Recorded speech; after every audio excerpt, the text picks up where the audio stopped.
May mga kakaibang tinig na narinig kami sa isang lumang bahay na ito, kaya on the spot inalam namin kung ano ba talaga ang istorya o kung sino ang nagmamay-ari ng abandonadong bahay. Ito naman ang isang napakagandang musileo ng isang mayor. Ngunit ano nga ba ang kanyang malagim na sinapit? At bakit nga ba mayroong lodge na papunta sa isang sementeryo na aking natuklasan sa South Cotabato? Welcome back to my channel mga master. Meron akong kasamang dalawang dilag. Kapit ka naman dito, pakita ka yan. Syempre na-miss yun siya si Rika. Nandito kami ngayon sa South Cotabato. At syempre, yung kanyang pamangkin na kanyang friend. Pamangkin na friend na si Lucy. Lucy. Saan lang galing yung pangalan mo, Lucy? Pangalan ng aso ko yun. Pangalan ng aso ko yun. Gaga, pangalan ng aso mo? Pangalan mo sa... Huwag naman gano'n, sis. Guys, kailangan lang maging masaya kasi mas nakakapangilabot yung papasukin namin. Alam niyo na, nakita niyo naman sa bungad. Haunted house siya dito po sa South Cotabato. I will not mention kung saang pang lugar or eksaktong lugar kung saan siya. Kaya ako natatawa guys, pasensya na. Kailangan laging maging positive kasi negativity yung papasukin natin. Itong bahay doon na ito ay matagal nang pinatayo. At 50 years na lang. Titignan natin kung may kababalaghan ba talaga na nagaganap. So, batiin mo mga subscribers natin, friend. Hello guys. Ikaw. Hi. O, diba? Kailangan talaga magaganda yung mga kasama mo para yung mga multo maakit sila. Yeah. So, tara na, let's go. Medyo creepy. Sobrang creepy nang na-record ko na parang bulong ng isang bata. Pero kung nagkakamali ako, ikaw na lang bahalang humusga kung ano ang iyong narinig. Alam ko talagang may mare-record ako dahil nung pagtungtong pa lang namin kanina, hindi lang ako nagre-record nun pero nakarinig kami ng boses ng matanda doon sa bahay. Kaming tatlo muntik na kaming mapatakbo dahil sabay-sabay namin narinig yun na parang ang sabi, Toy or Noy. Boses ito ng isang matanda na dito namin mismo narinig sa pinakabintana ng bahay. Isang matandang babae. Pwede magtanong, ito po bang bahay na to matagal na siyang abandonado? Nagbablog kasi kami ba? Creepy talaga yan na yung mga ano. Kasi nakadinig kanina nung pagdaan namin dito, nakadinig kami ng murag ano ba, boses ng matanda. Baka ano ka pranindog niya talaga buka. Ah, totoo po ba? Meron talaga. Hindi ko balaan. Pero ang balila daw. Ang kwento nila, Mga ano abin duga nang nga wain istangan tapos ang balin sila dra. lumipat na sila dyan. Amo nang ilang nga balay. Amo na yung balay nila una tapos ang balin sila dra. Kay duwa naman lang sila ni nanay niya. Ah, dalawa na lang sila. Oh, sit. Okay po. Thank you po. Katabi lang pala yung nangyari. Mga master, hindi pala natin siya pwedeng pasukin kasi nga, katabi lang pala yung bahay. Yun nga, yung unang namin na pagtanungan, creepy nga daw talaga dyan. Hindi na kami mangangas pumasok. Sasaglitin lang natin yung isang sementeryo na may lodge dito. Pero hindi kami pupunta ng lodge ha. Tignan nyo may tsura. Yung sementeryo yung kakaiba kasi pagpasok mo, meron talaga siyang papasok na lodge. Wala pang 20 minutes ng video, mga 15 minutes lang. Diretso na tayo doon guys. Tara na, bago pa ano. Ang ganda. Perfect. Kita magpapalit dahil ikaw ang nag-iisa sa puso ko. Isang ngiti mo lang sapat na sa akin. Anong size? Oh my gosh. Subo mo to.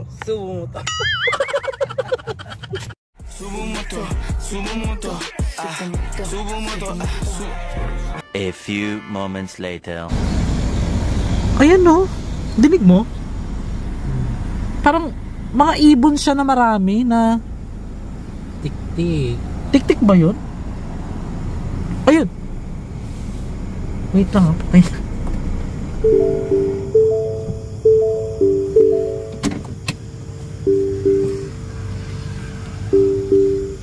Hindi pa tayo bumababa niyan ha?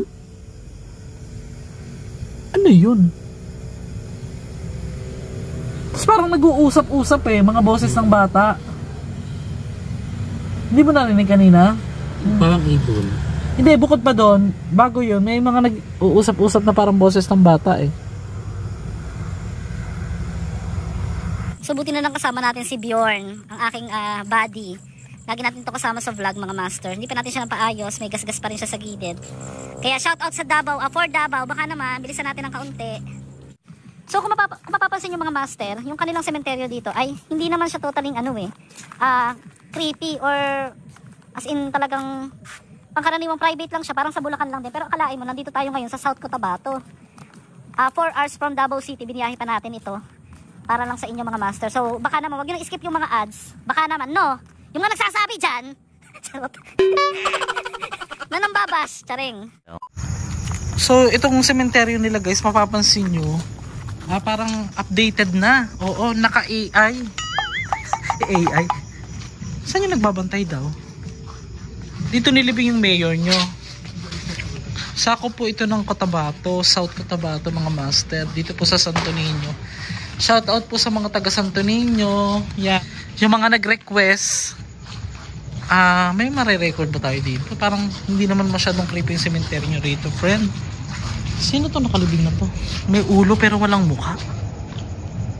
No. Kita ba yung mukha? Parang walang mukha. Meron ako napuntahan sa Digos na isang sementeryo. So ano siya guys, yung nakita naming sementeryo sa Digos ay doon ko na first time ko na experience doon yung yung parang friend, nagpukpok siya na parang para siya binubuksan na nicho, pinupukpok. Ngayon lumilipat-lipat yung tunog. Minsan pupunta doon. Oh, yun, katok siya sa nicho. Minsan pupunta doon, minsan pupunta dito. So, narinig ba? Diba? Hindi pa tayo nakakapasok. May nagkakaanohan na. Pero mas creepy pa dyan kung talagang makarinig na tayo. Sa inyo ba, ano yung pinaka nakakatakot nyo na experience sa cemetery? Bukod sa nilalamig ka ngayon, Besh. Kapalugbi. Dito? Oo. Saan banda? Turo mo naman. Dito lang banda. Taga saan yun? Taga dito din. O shout out mo, baka naalala ka. Shout out ako ng palugbi ko dati. Bata ko. Wow, sana all. Okay lang yan, Tagalog naman, di nila maintindihan. So mga Bisaya, comment na lang, kayo na makakaintindi niyan. May simbahan din? Parang altar lang. Altar? Yun. Hindi. Halata naman eh. Baka naman sikmurahin ka niyan, ha? Wala naman, actually hindi siya totally creepy. Sementeryo nila, kasi dito, yung sementeryo nila, may lodge. Mamaya, papakita ko sa inyo guys ha. Pagpasok mo ng sementeryo, may madadaanan kang lodge. Yung manaki.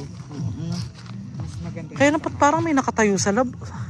Ano na yan, parang Bakit? Anong kinamatay ni Mayor? binaril. Ay talaga? Yung parang waiting shed doon. Yung waiting shed, Doon siya binaril. Malapit lang doon sa waiting shed, doon siya binaril. Doon talaga yung waiting shed yung tinayar kasi doon siya. Nakakalungkot naman. So ito po yung puntod ng isang... ito! Siya yung siya yung nagpaganda ng sementeryo nyo. Mayor! Hello po, Mayor! Ayan meron siyang real size na para siyang pag malayo ka, parang taong nakatingin talaga sa'yo. Parang may dumalaw. May mga bahay dyan sa labas na yun, friend. Okay. Tignan natin. Yan si Mayor. Hello po, Mayor of. Sayang di man lang kita na-meet. Oo, hindi man lang kita na-meet, Mayor. Santo Niño dito po sa South Cotabato mga master. So siya po yung isang mayor dito na sinasabing nabaril daw. Yun po yung kanyang ikinamatay noong July 2020. Ano ba, kasagsagan ba ng yun? Ng COVID? Ng hindi kumakatok to. Mayor na siya. Mayor na siya. Tapos, sino kasama niya nung binaril siya? Wala siyang kasama kasi yung mga guards na nasa sasakyan. Tapos siya naglalakad-lakad lang. Naglalakad-lakad lang siya. Paano Kasi mahilig siyang umikot-ikot. Naglalakad lang. Mahilig siyang yung mag-ano lang. Wala man lang siyang kasama na guard. Time na sasakyan. Ba't nasa sasakyan yung guard? Di ba dapat tagasalo kayo ng bala? Di ba dapat guys, hindi naman sa ayoko naman ng issue, di ba? Syempre, hindi naman alam yung story. Pero para sa akin lang, dapat laging kadikit yung guard or yung yung taga-protekta, kaya nga guard taga-bantay, taga-protekta. Tapos nasa sasakyan yung guard. Tapos itong si Mayor nag-iikot. Wala man lang kasama. Kasi siya, si Mayor. Parang doon din sa katabi. May kausap siya doon sa lugar na yun.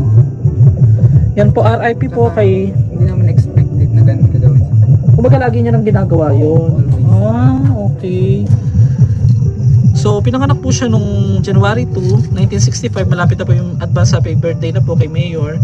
At pinanganak at pumanaw po nung July 10, 2020. So, mag 4 years pa lang siya. O 4 years pa lang, magpo 5 years sa July next year. You're dyan. Yan yung design. Ano yun? May second floor? Wala na. Design lang siya. Maganda po yung kinalalagyan ni Mayor. Yung kanyang ano. Meron pa siya doon picture, ana. So, grabe no, napaka madugo masyado yung politika sa Pilipinas. Kanino naman to? Naman na pumalit sa kanya na mayor. Tatay na pumalit sa kanya na mayor. Yun yung, so yung vice mayor, Yung mayor ngayon na pumalit sa kanya, tatay niya. ay okay.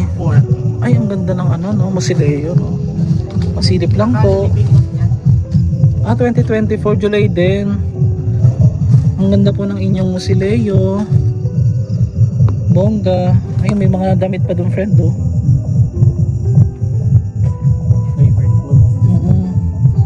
Si tatay, happy lang si tatay. Si tatay Felipe Villalobos. Oo, yan po. Hello po sa inyo. Politika, laging hindi pwedeng walang buhay na ano. Bakit kaya ganun, no? Sa tingin mo? Ano yan, no? Parang dahil sa pera na pwedeng kitain nila, sabi nila. Pero dapat Hindi naman kasi mayaman naman yan. Hindi, I mean ba, yung mga gumagawa ba na ganun sa kanila? Meron dito nakalibing na parang ano, 2020 lahat sila. Tama ba? Ay, yung dalawa, 2023. Magkakasunod isang pamilya. Tapos ito, 2020, 2019. Magkakasunod sila guys, oh. O, 2019 sa ibaba. Tapos sunod yan 2020, 23, 2023. Parang magkakapatid. 1954 eh. August 31 yung isa, tapos September 15. Para Isang taon lang. Anggap, no? Papasalamat tayo kay Madam Rix. Rix na lang, Madam Rich. Dahil sinamahan tayo dito sa kanila at winelcome tayo sa kanilang hometown. Nagpapasalamat ako na tawag dito, yung kanilang pamumuhay dito ay masaya. Ang lugar, namitgid.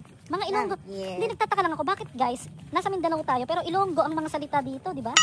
Siya Ilongga yan, oh. Ilongga beauty. Magaling yung magluluto ng kansi. Yung kansi ginagawa niya sinigang. Hindi, promise guys, I like kansi talaga. Yung mga subscriber natin na gusto siya nakikita, na namimiss siya, yung nagko-comment, na-appreciate daw talaga yun ni Rika, di ba Rika? Yeah. Di ba? Follow niyo yung kanyang Instagram, yung kanyang Facebook page, gagawa na rin siya. Magbablog na rin niya sa susunod. Siya yung taga-kalot. Taga-kalot na lang. Taga-kalot na. So, tara. So mula rito sa gate ng cemetery guys, ito na yung ayun na yung lodge, yung may ilaw na yun. 'Di ba bongga? So ito siya, ayan mga master, oh. Ito yung pinaka lodge, oh, dolphins baka naman. Tapos ito na yung cemetery at ayan na. Oh, pagkatapos yung dumalo sa ano nyo, yung mahal sa buhay, kunyari, sumpungin ng kaanuhan, BF, punta na sa lodge. Pero kung titipid, dyan na lang sa loob. Ay, bawal yon ha. Respeto yon. So, ang creepy na rito sa part na ito. Cementerio din to? Kabilaan. So, ang pagdiretso to, ang labas natin, yung pinagbalingan natin kanina.